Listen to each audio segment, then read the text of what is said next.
Bien, allá vamos. Bueno, el capítulo 5 habla del sistema de garantía de los depósitos. Acá vamos a ver algunos temas que están relacionados con un tema que es fundamental en todo sistema financiero, al menos en todo sistema financiero moderno, que es la red de seguridad. Es el mecanismo de protección a los depositantes que hay establecido en los distintos países bajo distintas modalidades y con distintas características. Vamos a ver todos eh, los, algunos ejemplos al respecto. Esto tiene que ver también con algo que ya vimos en la clase pasada, que tiene que ver con los dilemas sobre protección a los depositantes, es decir, ¿cuál depositante? Eh, Vamos a hablar de nuevo con el objetivo de reducir el moral hazard o riesgo moral. Eh, una vez detalladas estas cuestiones, vamos a entrar más en el tema, viendo cómo es el proceso de adopción del sistema, desde establecer, discutir y establecer las políticas públicas que sienten las bases de un sistema de este tipo y una vez definidas esas cuestiones más macro, pasar a la micro, eh, que tiene que ver con los principios básicos y precondiciones que deben tener esos sistemas, los mandatos y potestades, es decir, quién tiene la autoridad y la potestad para realizar qué cosa, eh, la membresía y cobertura, si es obligatorio o no, si la cobertura es total o es parcial, eh, la manera de financiarlo a este sistema de garantía. Y por último, vamos a hablar del sistema de garantía en la Argentina. Bien. Vamos a empezar hablando de la red de protección bancaria o la red de seguridad que deben mantener los distintos países. Previamente vamos a definir qué es un sistema de seguro de depósitos, un sistema de garantía de depósitos. Hay muchas modalidades y nombres al respecto, pero todos se refieren a lo mismo, que es un sistema que permite asegurar al depositante el reintegro parcial o total de su depósito, en caso de que la entidad financiera pertinente, por lo que fuese, no lo hubiese efectuado. ¿Por qué se necesitan redes de protección?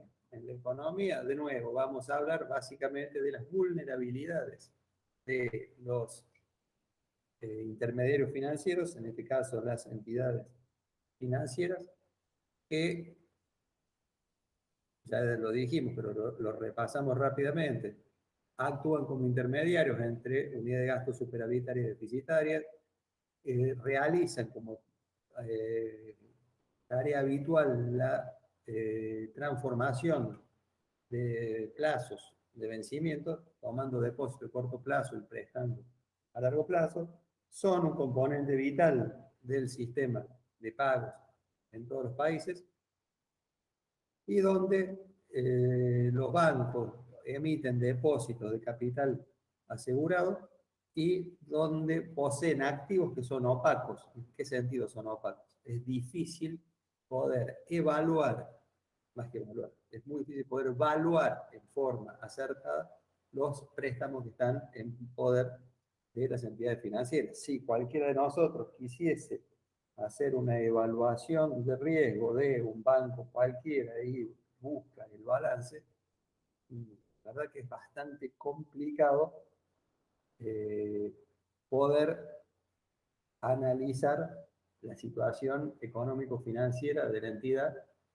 habida cuenta de que el principal activo que en general tienen los bancos son los préstamos y que del balance nos surge, ¿sí?, eh, una cualificación, si se quiere, de dicha cartera. Eso lo debe hacer a través de un due diligence alguna entidad, ya sea una calificadora o lo que fuera, especializada.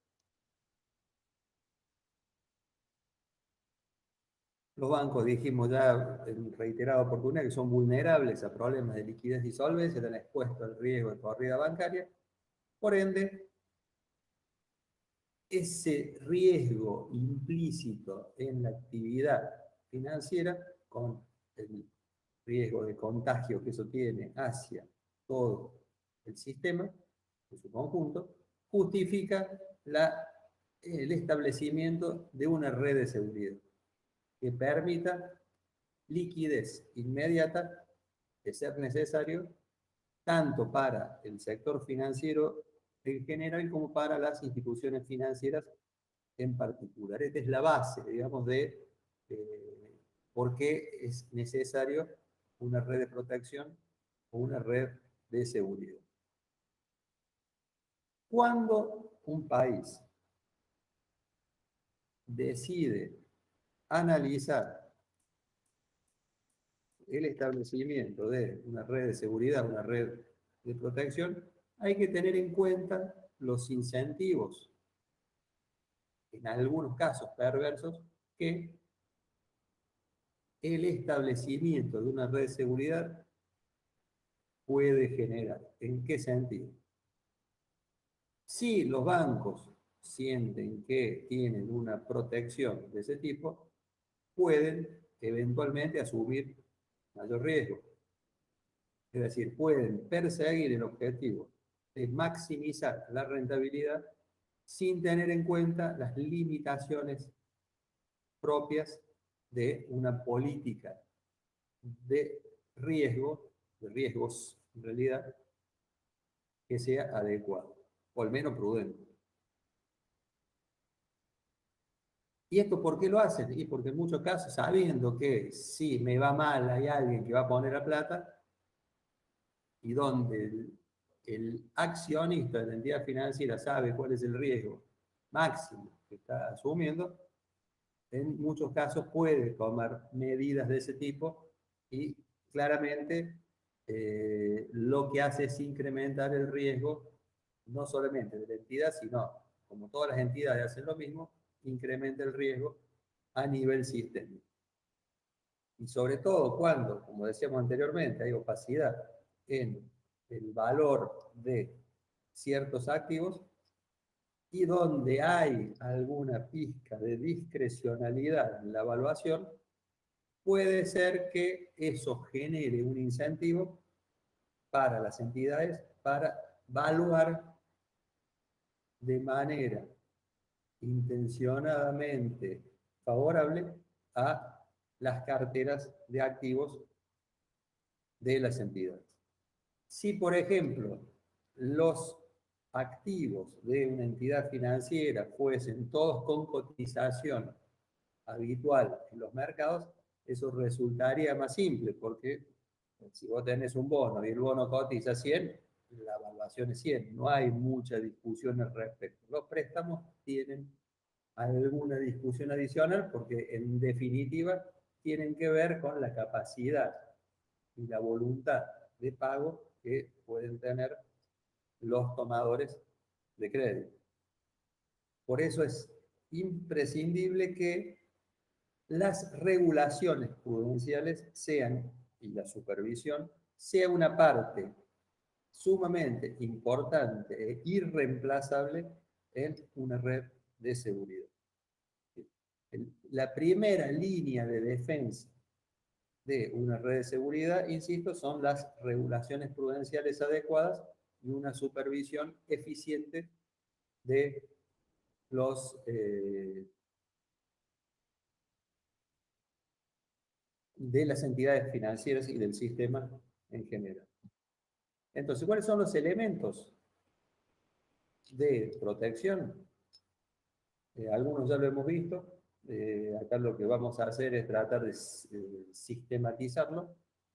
Son los préstamos de última instancia, es decir, la capacidad que tenga el Banco Central de un país de poder actuar como prestamista de última instancia. Recuerden que los bancos centrales son lo que se llama bancos de bancos.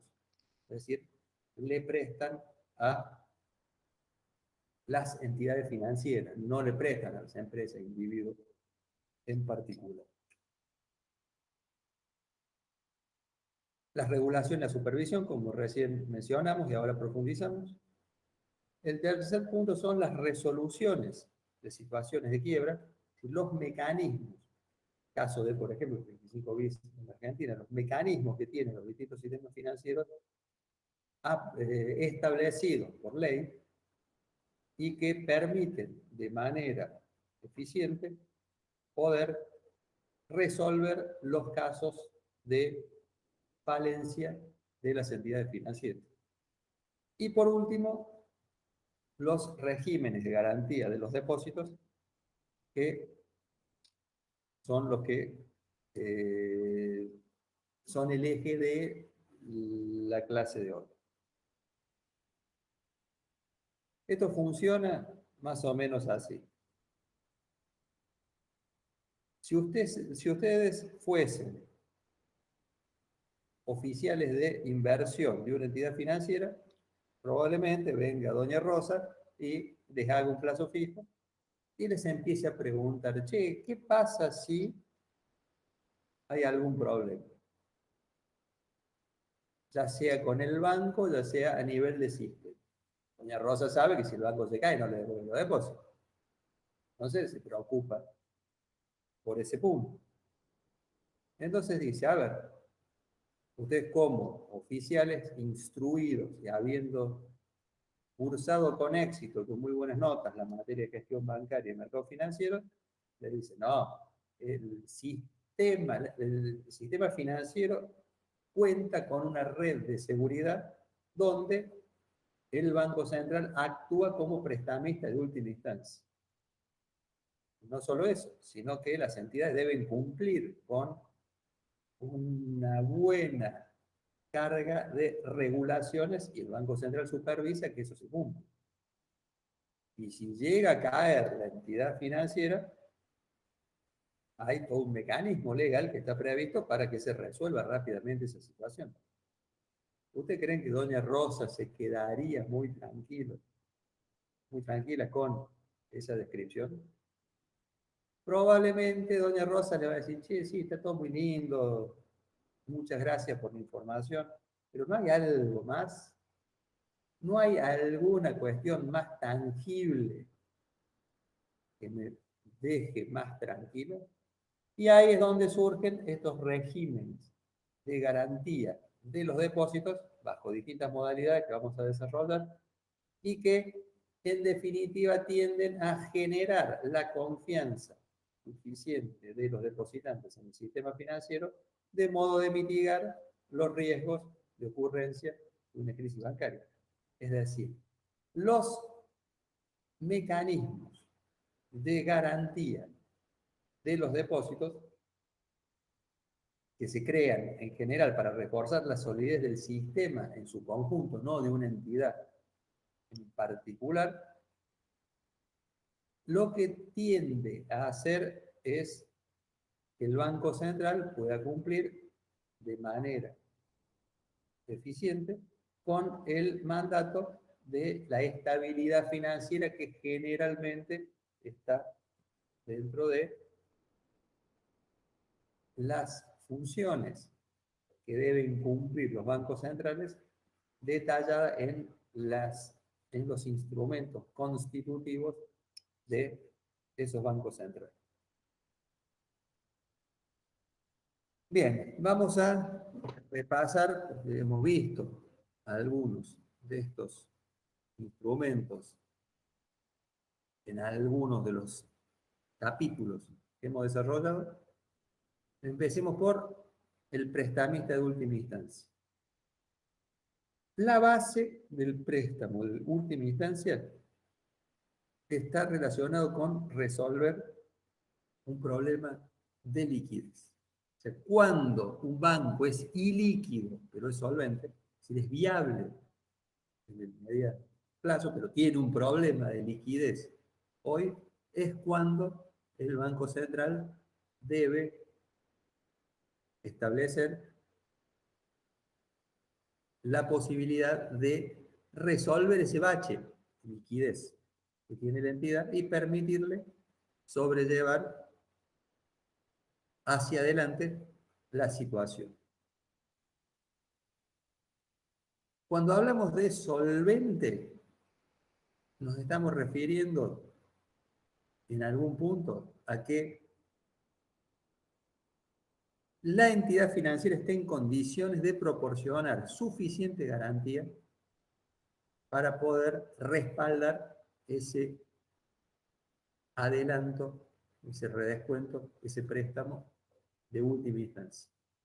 Siempre los bancos centrales, y lo vimos cuando hablamos también de la Reserva Federal de Estados Unidos, los bancos centrales no tienen capacidad de gasto, tienen capacidad de financiación. Prestan y se les tiene que devolver ese monto más los intereses. Por lo tanto, deben estar suficientemente garantizados, cosa de que si la entidad quiebra y no paga, vendiendo o cobrando los activos en garantía, el Banco Central recupera esa financiación de última instancia que ha efecto. Y además, deben las entidades financieras que acuden a este mecanismo deben estar dispuestos a pagar una tasa de interés punitiva. Tiene que ser el préstamo última instancia a una tasa de interés superior a la tasa de mercado. Es un castigo, no es un mecanismo de financiamiento habitual. Por lo tanto, es lógico que el Banco Central aplique una sobretasa a lo que es el valor de mercado, justamente con esta visión de que debe ser punitivo en cuanto a la posibilidad de acceso a la misma.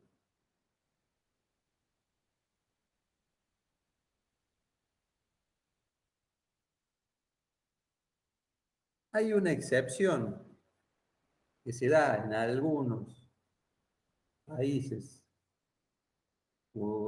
que tuvieron crisis en su momento y tuvieron que tomar decisiones para resolverlo, donde se proporciona este préstamo de última instancia solamente como una manera de evitar un contagio generalizado en el corto plazo, pero par y paso con ese préstamo de última instancia se establecen los mecanismos apropiados para resolver la situación del banco. Es decir, te financio, pero me firmas el 35 bis y automáticamente habilito los mecanismos de resolución.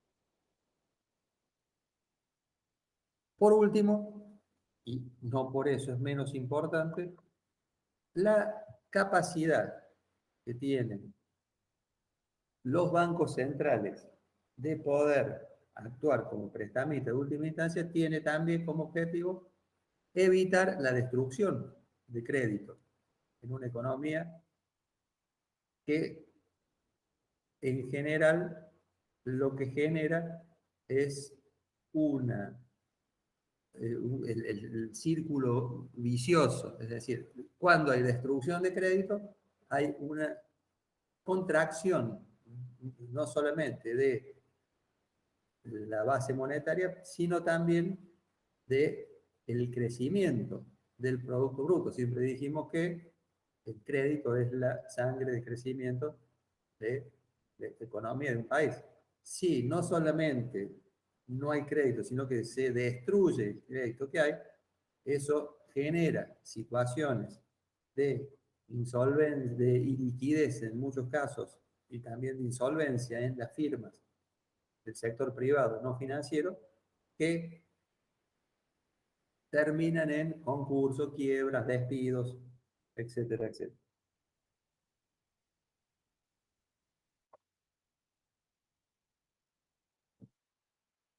La segunda línea de protección dijimos que era el sistema de supervisión y regulación de los bancos.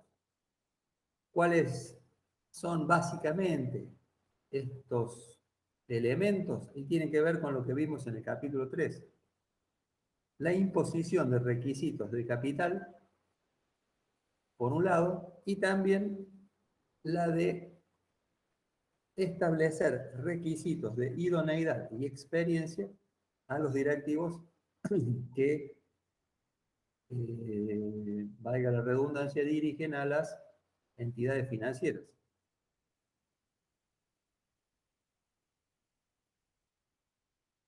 Los bancos, los bancos cuando saben que el Banco Central los va a salvar, tienen una inclinación natural a tomar más riesgo. Pero también, eso obviamente es lo que se llama riesgo moral, moral hazard, pero también los depositantes, sabiendo que, y no solamente los depositantes, sino también otros acreedores, como los eh, titulares de obligaciones negociables emitidas por las entidades financieras y otro tipo de acreencias, tienen también menos incentivo a lo que es la disciplina de mercado. Tienen menos incentivo a controlar el comportamiento de las entidades financieras. Si vos tenés tres bancos, el banco A paga 30% de tasa, el banco B 30,25% y el banco C paga 58% de tasa. ¿Por qué el banco C paga una tasa tan alta? Porque los dueños son buenos y quieren contribuir a que la ahorrista gane, olvidate. Paga 58 porque no puede tomar fondos a otra tasa menor. O sea, es una entidad que tiene una mala reputación, por ende, el público inversor percibe que tiene mayor riesgo y obviamente ese mayor riesgo se transforma en mayor tasa de interés. Ahora bien, si hubiese un sistema de garantía de los depósitos donde el Estado te garantiza el 100% del capital más los intereses de forma inmediata si se cae la entidad financiera, ¿a cuál entidad depositarías? ¿A, B o C? ¿30, 30, 25 o 58? Claramente 58, si el riesgo es mismo. En última instancia, ¿qué va a terminar pagando el Estado? O el que fuera, o el sistema de garantía, o el que fuera. Por eso hablamos de que cuando hay la percepción de que el Banco Central los va a salvar, se produce también el riesgo moral de los depositantes.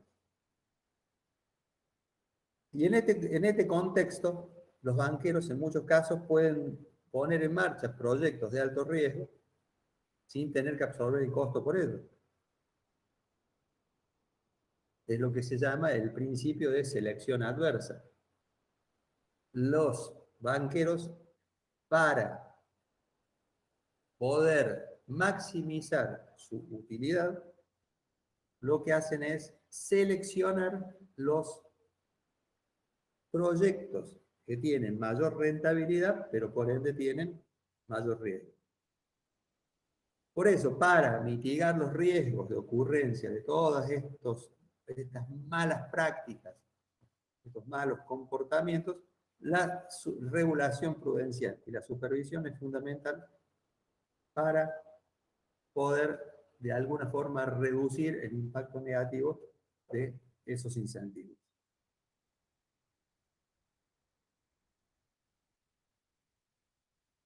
La entidad se cae, no cumple con las regulaciones prudenciales, no controló bien el Banco Central, no hay préstamo última instancia. ¿Qué pasa? Dejamos a una entidad con problemas, una entidad insolvente, viva en el mercado, podemos hacerlo. ¿Cuál es el problema? Que estamos dejando abierta la posibilidad de que la crisis individual de esa entidad espiralice y contagie primero a las entidades que sean reputadas como similares por capital, por depósitos, por posicionamiento en el mercado, pero luego eso también puede afectar al resto del sistema. Por lo tanto, hay que, de manera rápida, o sea, lo más rápido posible y cumpliendo con todas las normas y leyes al respecto, lo que hay que hacer es resolver los problemas de insolvencia de los bancos.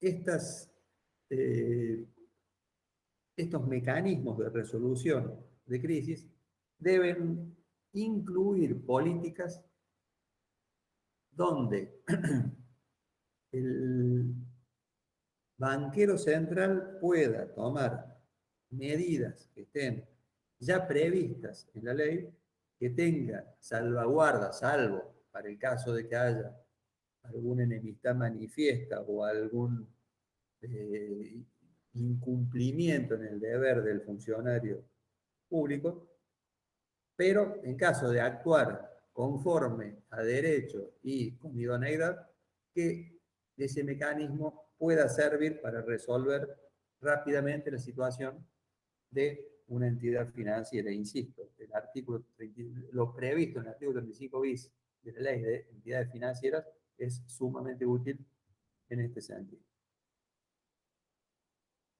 Y por último, y ya entrando en el tema propio del capítulo 5, el sistema de seguro de depósito, o el sistema de garantía de depósito, distintos nombres de acuerdo a la modalidad de que se instrumente este sistema.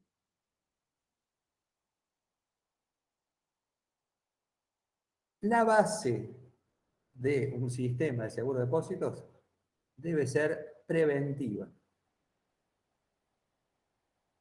Es decir, cuando el depositante sabe que hay un sistema que está bien establecido, que es eficiente y demás, probablemente tenga mucho menos incentivo en correr contra los depósitos de una entidad financiera que si no existiese ese seguro de depósito. Es decir, tiende a infundir confianza en el depositante y a mitigar los riesgos de una corrida. ¿Sí? Siempre hablo de mitigar los riesgos, no hablo de evitar. En el 2001, por ejemplo, había un régimen de garantía de los depósitos, pero el miedo y la desconfianza de los inversores era tan grande que ni eso sirvió para frenar una corrida que al final fue letal para el sistema financiero.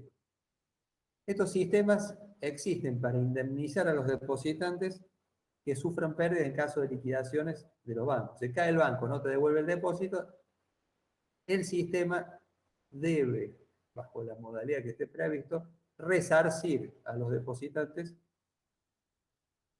de esa pérdida y obviamente se subroga los derechos de cobro contra las entidades. No es que el banquero se la lleva de arriba, paga el sistema y el banquero se la lleva de arriba, sino que el sistema que fuese de seguro de garantía de los depósitos paga al depositante, pero se subroga el derecho de repetir contra la entidad financiera quebrada. Obviamente, si quebró y no hay un solo peso, no va a cobrar nada. Pero ya es una cuestión a posteriori de ejercer la defensa de ese derecho que tiene el que administre este tipo de sistema. Es un elemento que es complementario al red, no sustituye a todo el red. Es decir, si no tenemos una buena modalidad de préstamo última instancia, si no tenemos buenas regulaciones prudenciales ni supervisión, si no hay un mecanismo adecuado de resolución de crisis, probablemente por más que haya un sistema de garantía de los depósitos, no sea eficiente para mitigar los riesgos de una crisis. Después vamos a entender por qué estoy diciendo específicamente ese punto. ¿Quién juega un rol fundamental en este mecanismo de la red de protección? Es la autoridad monetaria. Generalmente el Banco Central, que en pos de su objetivo de estabilidad financiera, trata de influenciar de manera preventiva para que no ocurran shocks negativos sobre la economía en general, producto de corridas en el sistema, agregando liquidez cuando fuese necesario y básicamente buscando preservar la salud del sistema y de las entidades consideradas viables. Es una discusión cuándo una entidad es viable, cuándo no. Bueno, eso forma parte de la expertise que debe tener la autoridad monetaria al respecto, de poder determinar adecuadamente cuál es el, cuál es la naturaleza de la crisis individual o sistémica en el que está atravesando el sistema financiero, se generan las decisiones de resolución más adecuadas.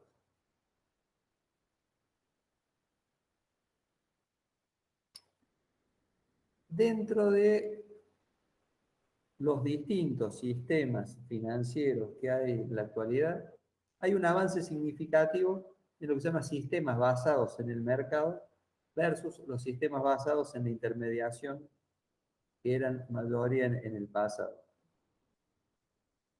Lo que se usa actualmente son todos los mecanismos, incluso los que aporta el mercado de capitales, caso de programas que se implementan a través del mecanismo de operaciones de pase o ripos, a los fines de evitar lo que se llaman los estrangulamientos de crédito, es decir, una destrucción de crédito que sea muy gravosa para la economía en general. Y este avance hacia sistemas del mercado también sirve para diversificar los riesgos, dado que se reasignan en distintos agentes del mercado que en muchos casos tienen una mejor capacidad para asumirlo. El caso de, por ejemplo, lo que fue en la crisis del 2008, donde algunos bancos de inversión en Estados Unidos tuvieron un rol importante para poder ayudar, en cierta forma, a que los programas establecidos por la Reserva Federal tuviesen mayor éxito. No es el caso puntual de Argentina, donde, como vimos, el mecanismo de mercado básicamente es el fideicomiso que se utiliza para la exclusión, para la administración de los activos excluidos y que emite un bono que con ese bono se compensa a los otros participantes, las otras instituciones del sistema financiero participantes en los mecanismos de financiación.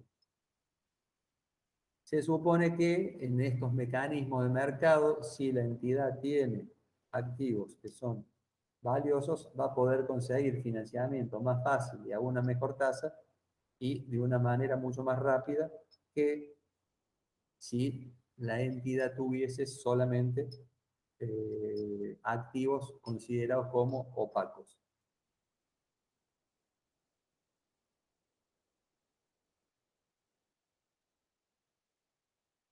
Obviamente hay algunas imperfecciones en estos sistemas basados en el mercado. El hecho de contar con fuentes más diversificadas pueden conducir a un sobreendeudamiento. Es decir, cómo tengo la modalidad de mitigar el riesgo de concentración al tener muchas más fuentes de negocios, lo que hago es en muchos casos, apalancar o buscar mayor leverage en la actividad comercial de la entidad. Lo mismo cuando hablamos de la transferencia eficiente del riesgo, no necesariamente estos riesgos han sido adecuadamente evaluados. Y en muchos casos terminan generando un efecto contrario al que queremos que ocurra.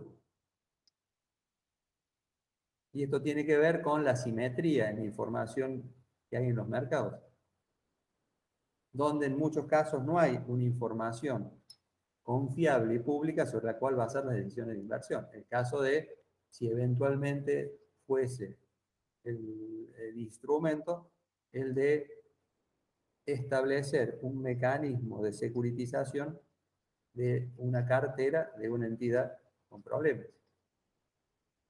y donde la única fuente de repago fuese esa cartera.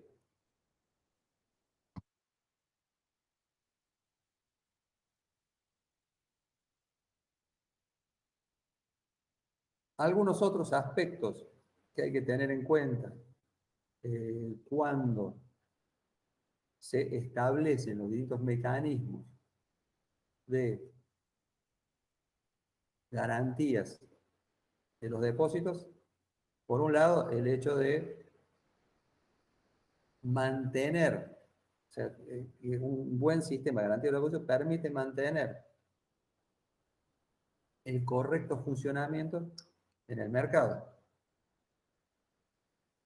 Es decir, cuando el mercado financiero no funciona y la credibilidad de las partes se debilita, conseguir la caja necesaria, conseguir el fondeo necesario para mantener las operaciones se hace bastante complicado.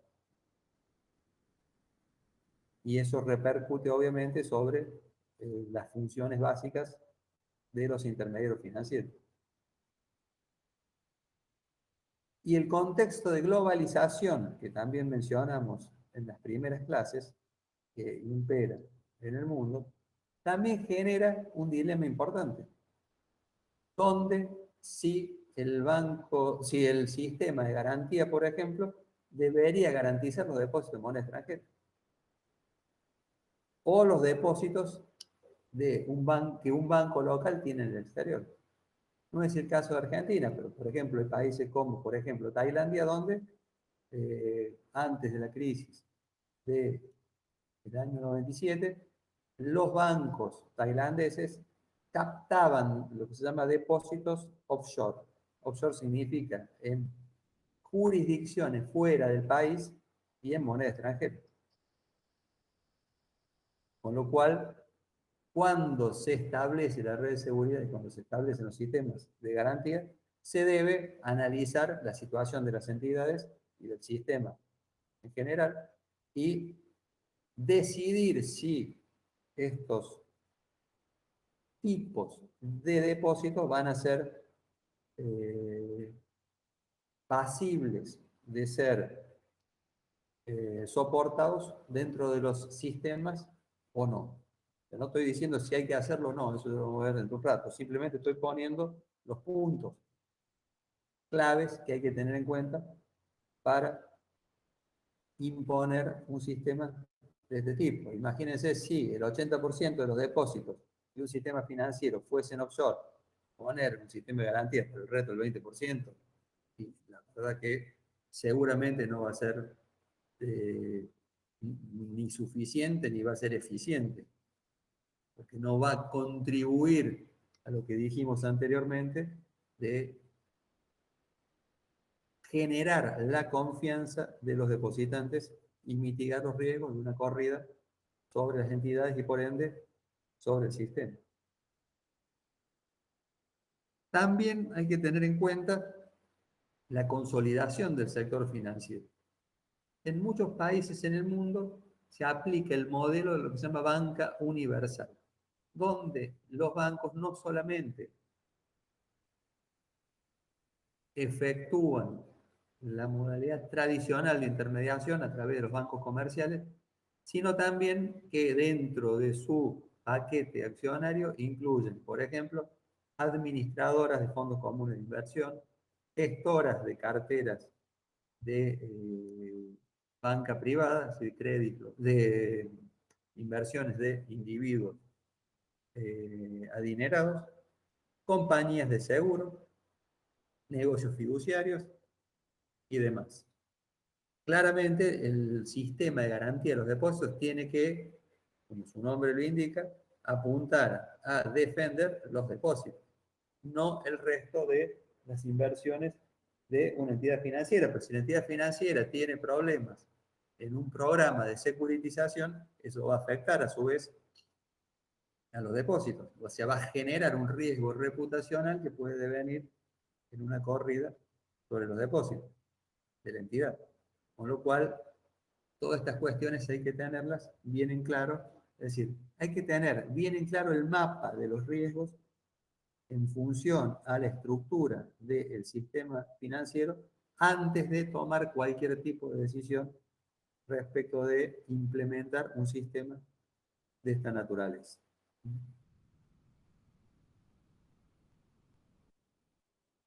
Esta es una pregunta, uno podría decir que es la pregunta del millón, y es una cuestión sumamente discutida desde el punto de vista académico. De nuevo, en Argentina no es tan importante la discusión porque el monto emitido por las entidades financieras de obligaciones negociables y otro tipo de financiamiento respecto de los depósitos es muy bajo, con lo cual la discusión no pasa eh, en Argentina. Pero en el mundo, donde el mercado de capitales es una fuente, sobre todo en Estados Unidos, el mercado de capitales es una fuente sumamente importante de fondeo para las entidades financieras, esta discusión es realmente importante.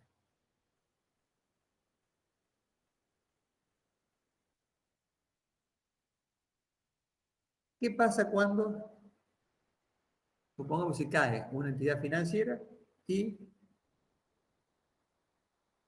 hay que liquidar los activos y pagarle a los acreedores?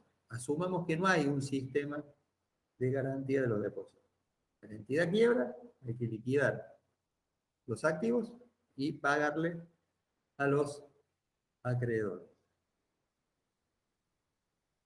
En este caso es muy probable que el activo, de la liquidación del activo de la entidad no surja el monto suficiente para pagar el 100% de las creencias.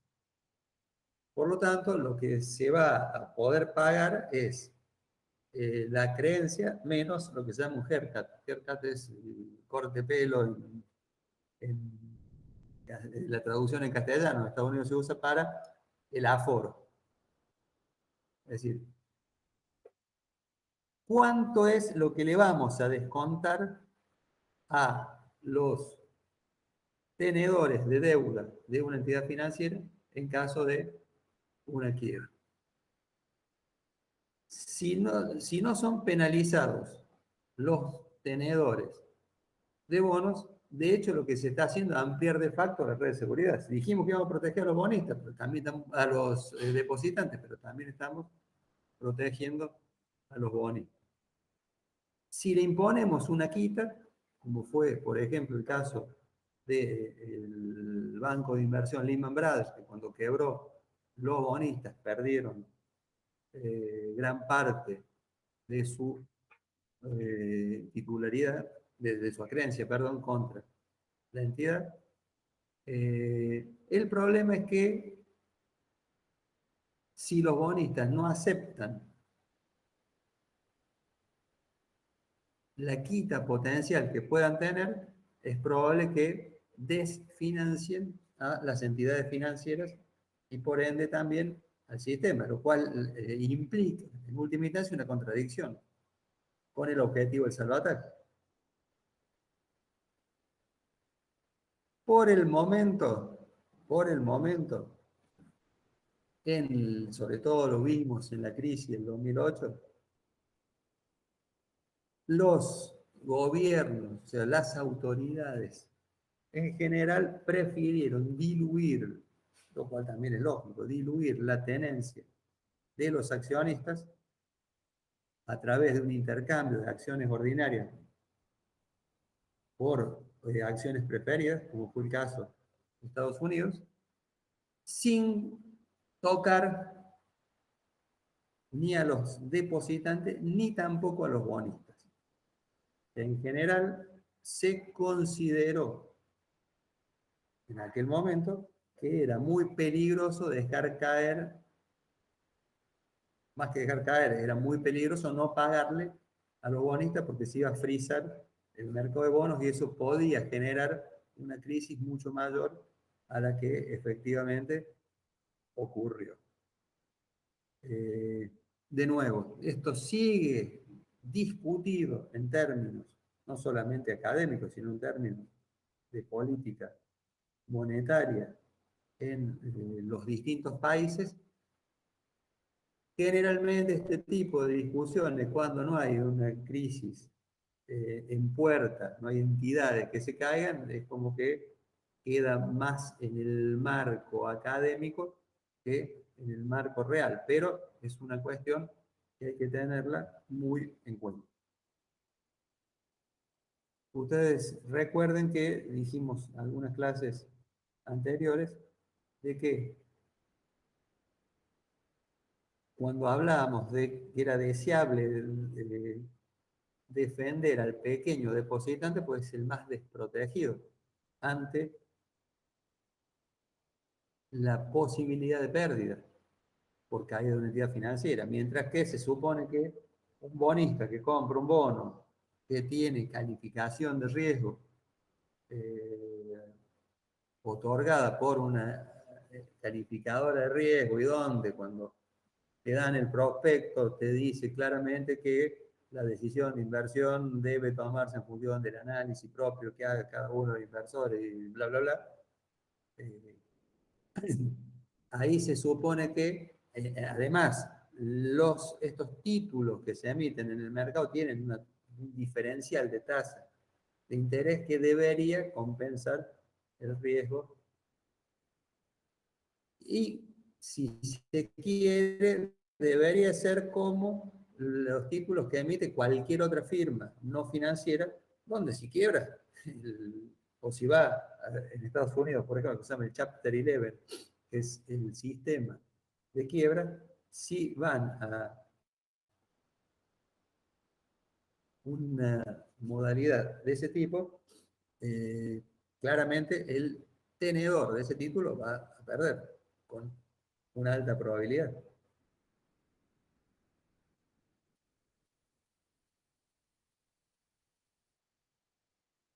Para evitar este tipo de cuestiones, en Estados Unidos se estableció lo que se llama la Dodd-Frank Act, se llama Dodd-Frank por los dos tipos que la promovieron en el Congreso americano, eh, en las cuales se decidió no realizar salvatajes financiados con el dinero de los contribuyentes. De hecho, que ese punto específico ha primado en mantener un esquema de regulaciones prudenciales y de supervisión muy fuerte, a pesar de que el presidente Trump en reiteradas ocasiones, incluso públicamente, y con ese modo virulento de decir las cosas, insistió fuertemente en disminuir las regulaciones.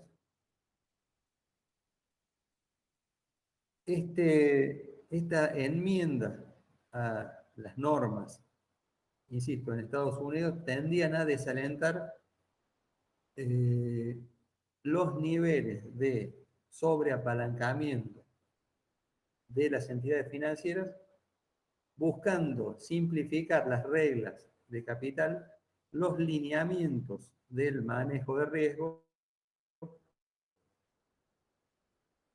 y mantener, como vimos en el capítulo 3, requerimientos diferenciales para las firmas sistémicamente importantes. Es decir, pedirle un colchón adicional de capital a las firmas que plantean riesgo sistémico.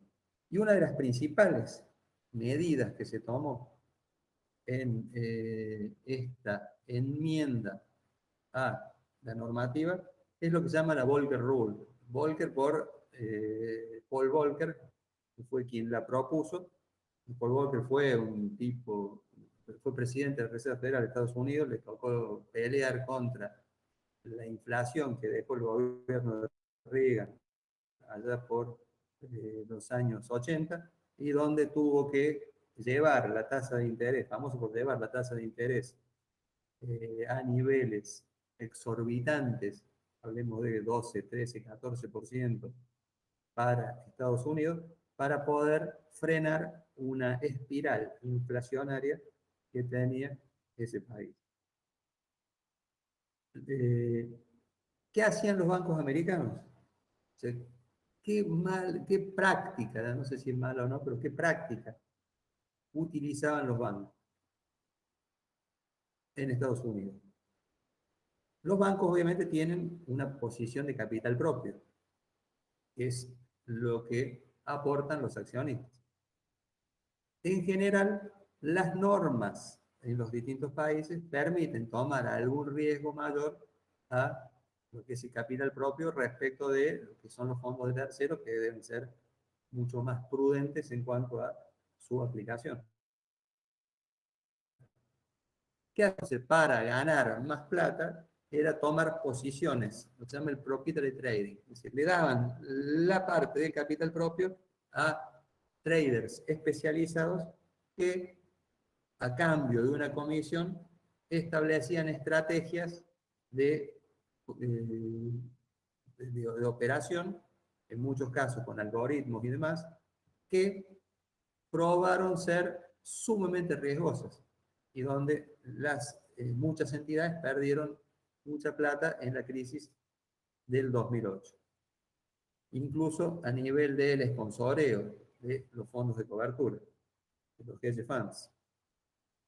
No vamos a entrar en el análisis de qué son los hedge funds, algo vamos a ver la clase, no la que viene, la otra, pero esto lo desarrollamos mucho más en arquitectura, diseño financiero internacional. Ya estoy pasando el chivo por si quieren anotarse los que no lo hayan hecho.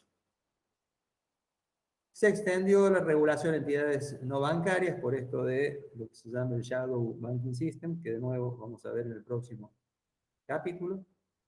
Y se llegó al caso de lo que se llama los funeral plans, es decir, las entidades financieras, los bancos comerciales en Estados Unidos, tienen que presentar un plan de cómo sería su resolución en caso de una quiebra. Se tienen que simular, bajo determinadas cuestiones de estrés, un escenario donde quiebra la entidad y cómo le pagaría a los acreedores en función de ese esquema de quiebra. De nuevo, todos estos puntos están relacionados con la regulación prudencial y contribuyen a disminuir el riesgo a nivel individual de las entidades, pero también tienen un componente de disminución del riesgo sistémico por la naturaleza de las normas. Bien, vamos a entrar en el análisis de los sistemas de garantía de los depósitos. Lo primero que tenemos que analizar es el objetivo de política pública. ¿Para qué se establece un sistema de esta naturaleza? Dentro de esos objetivos de política pública podemos decir, por ejemplo, que debe contribuir a la estabilidad del sistema financiero, porque reduce, como dijimos, el incentivo de los depositantes a correr sobre los bancos producto de la desconfianza. Pero fundamentalmente es proteger a los que más lo necesitan. que son quienes no pueden absorber la pérdida de sus fondos, que son los pequeños inversores, como ya lo hemos mencionado anteriormente. Estos objetivos deben ser de conocimiento público, que deben ser divulgados adecuadamente y obviamente el diseño del sistema debe ser consistente con esos objetivos. Digo, si quiero contribuir a la estabilidad del sistema financiero, voy a garantizar el 5% de los depósitos, claramente no voy a cumplir con ese objetivo. O sea, el objetivo respecto de la implementación están totalmente desfasados. Tienen que tener una lógica y una consistencia. Lo que hay que entender es lo siguiente. Este sistema no se debe establecer para proteger a los bancos que caigan. Los malos banqueros, las entidades inviables, deben caer bajo la modalidad que esté previsto en los distintos los distintos instrumentos legales de los distintos países, pero el sistema de garantía no debe impedir que una entidad caiga. Lo que sí debe es generar un mecanismo, como dijimos, eficiente y rápido, veloz, para que los depositantes se reencuentren con sus fondos y que eso no genere un contagio al resto del sistema. Ahí tienen un cuadrito, después lo pueden mirar ustedes, donde se detallan medianamente cuáles son los objetivos, se determina como primera alternativa estabilidad financiera y protección al consumidor, cuáles son los instrumentos, a cuáles instituciones, a los bancos comerciales, a los bancos de inversión, a todos, a quién, a qué depósitos, de los residentes o no residentes, es toda una cuestión. De los residentes a todos, a algunos, o solamente a algunas unidades. Y si es algunos, ¿cuáles? Los no gubernamentales, a los no interbancarios, es decir, ¿a quién? Todas estas son las cuestiones que en este árbol de decisión se van descartando y lo que se hace habitualmente es definir un un borrador en función de las proporciones que cada uno de estos ravioles que vemos acá representen en el total de los depósitos del sistema financiero, como le decíamos. Si los no residentes tienen el 90% del mercado, todo esto para acá abajo. Si el tema es cómo hacer para que todos te saquen la plata, porque acá el 10% podemos hacer un recuento y listo.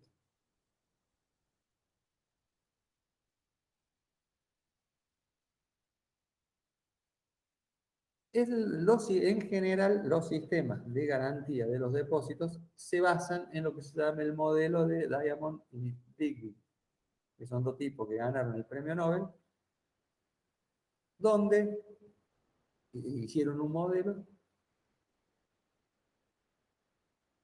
en el cual se modeliza, valga la redundancia, la mezcla que poseen los bancos de activos y líquidos, básicamente préstamos, y pasivos líquidos, porque son depósitos que pueden ser retirados en cualquier momento. Ese modelo donde mezcla activos ilíquidos y opacos con pasivos líquidos pueden generar las situaciones de pánico que son las llamadas profecías autocumplidas. Si todos los que estamos en el chat tenemos depósitos en una entidad financiera y decidimos que, porque escuchamos un rumor, por lo que fuera, que esa entidad financiera tiene problemas y que se va a fundir, todos tomamos la decisión en el mismo momento de retirar los fondos y obviamente se da la procesión cumplida. La entidad financiera se cae.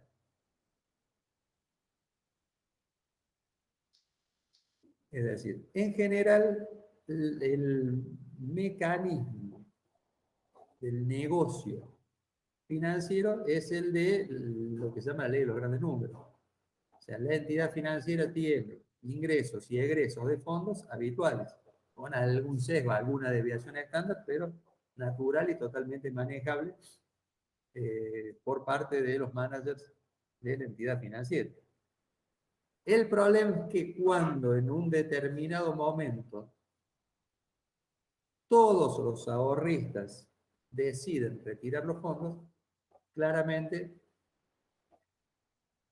la estructura patrimonial propia de la entidad financiera no está preparado para semejante retiro. Por más que tengan niveles de liquidez que sean razonables. Porque claro, son razonables para una situación razonable. No son adecuadas para una situación de contagio, en algún caso, o de corrida sobre los depósitos de la entidad.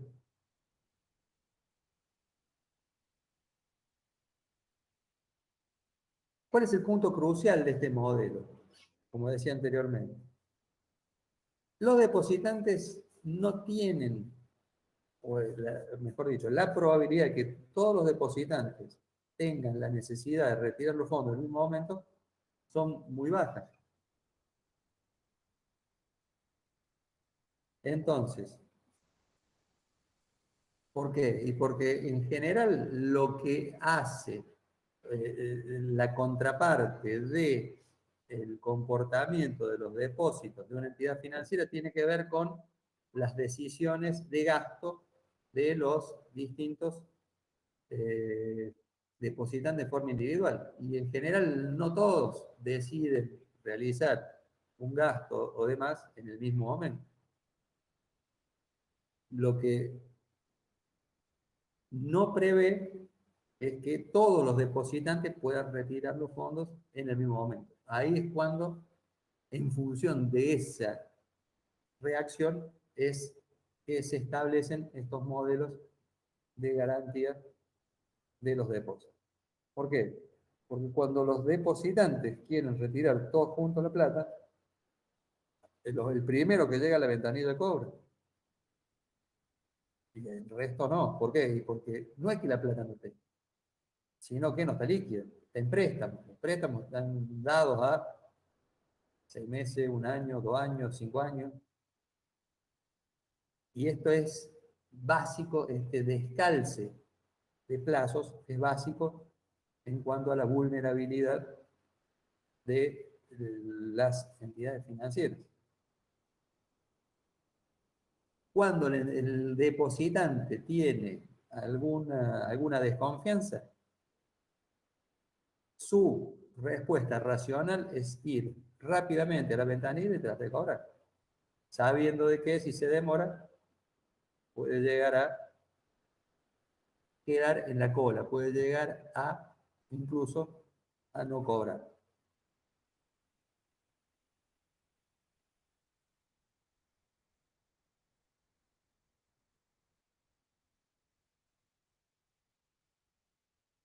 Dentro de este modelo hay un juego de lo que se llama el equilibrio de Nash.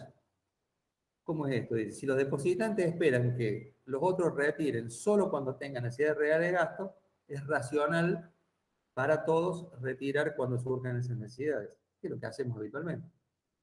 Dejo el plazo fijo, saco una parte, pongo un poco más, porque veo que todo el resto hace lo mismo. Pero si todos los depositantes esperan que la mayoría corra a sacar los fondos, es racional para todos los depositantes retirar esa plata. Obviamente, estos son dos equilibrios distintos. Todos estamos tranquilos, todos estamos nerviosos. Todos mantenemos los depósitos, todos los retiramos a los depósitos. Claramente el primer equilibrio es mucho mejor para el otro. Fíjense que en este último caso, lo que prima ahí es la posibilidad de perder, no solamente los intereses, sino parte o todo el capital impuesto. Por eso es que se da la corrida.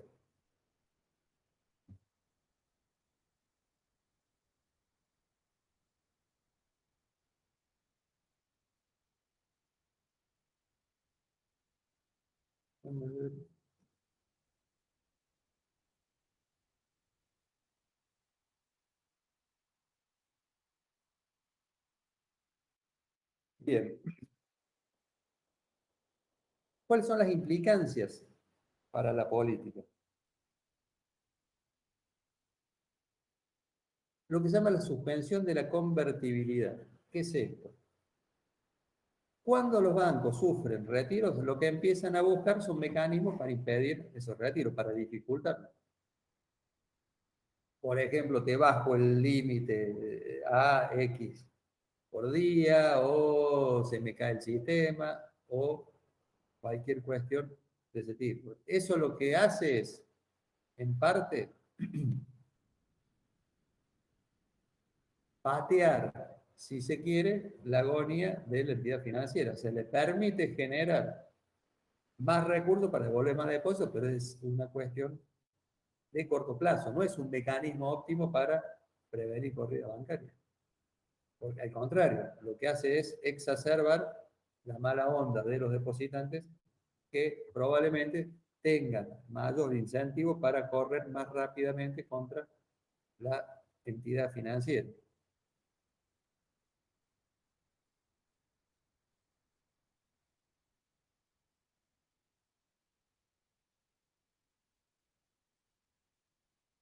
Entonces, desde la política lo que se piensa es que un seguro de garantía, si está bien establecido, si es suficiente, si es eficiente, podrá mitigar esa posibilidad de corrida.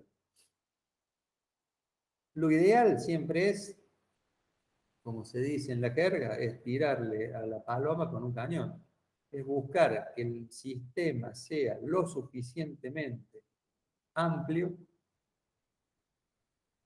para que, en definitiva, sea persuasivo y no tenga que poner plata.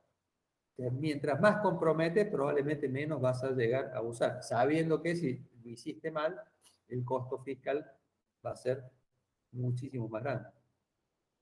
Y otra de las cuestiones que hay que tener en cuenta es que el sistema de garantía de los depósitos debe tratar de no exacerbar el riesgo moral, dado que si protege, como dijimos, a los depositantes contra las pérdidas por quiebra de bancos, estos van a ser mucho menos cuidadosos al momento de elegir a dónde depositar su dinero.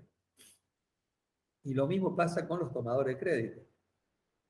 Imagínense un tipo que tenga un crédito en una entidad financiera que se percibe como muy débil y donde el tomador de crédito piense que si quiebra la entidad financiera, va a negociar en mucho mejores términos con el ente que resuelva la situación de la entidad.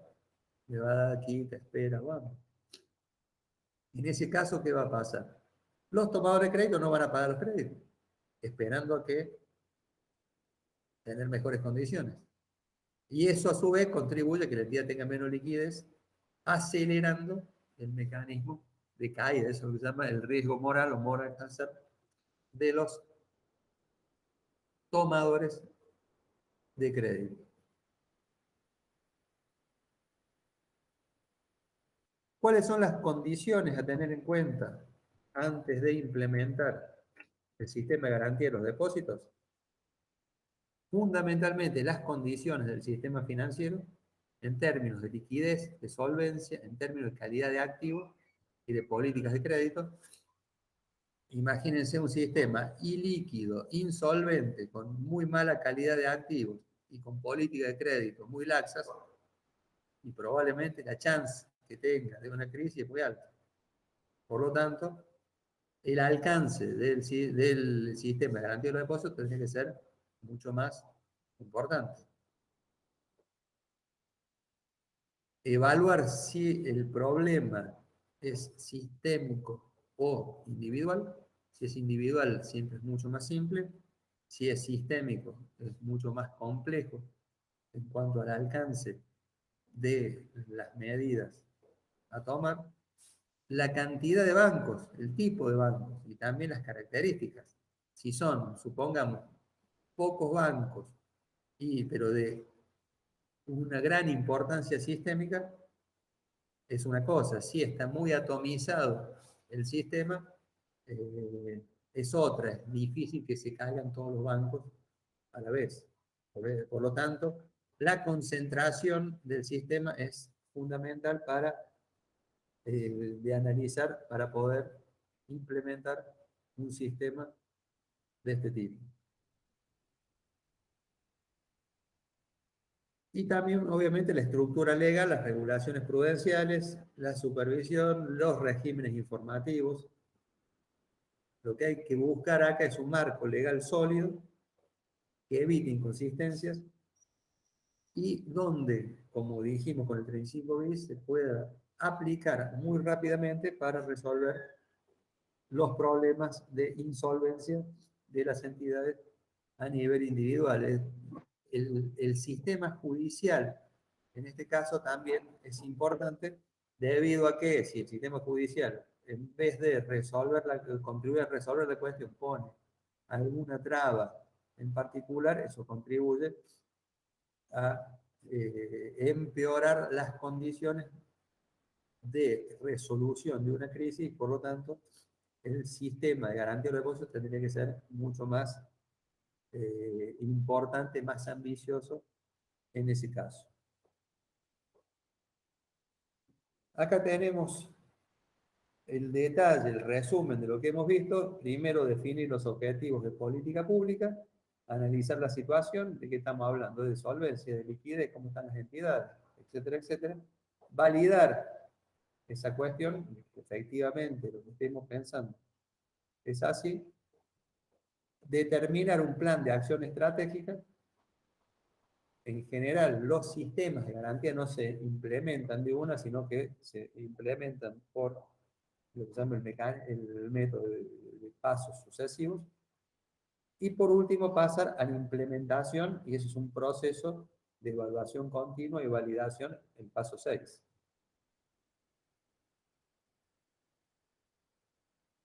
Bien, creo que hemos visto bastante bien esta parte. Me parece que ya vamos a entrar en la micro de establecer un sistema de garantía. Me parece que va a ser mejor eh, desarrollarlo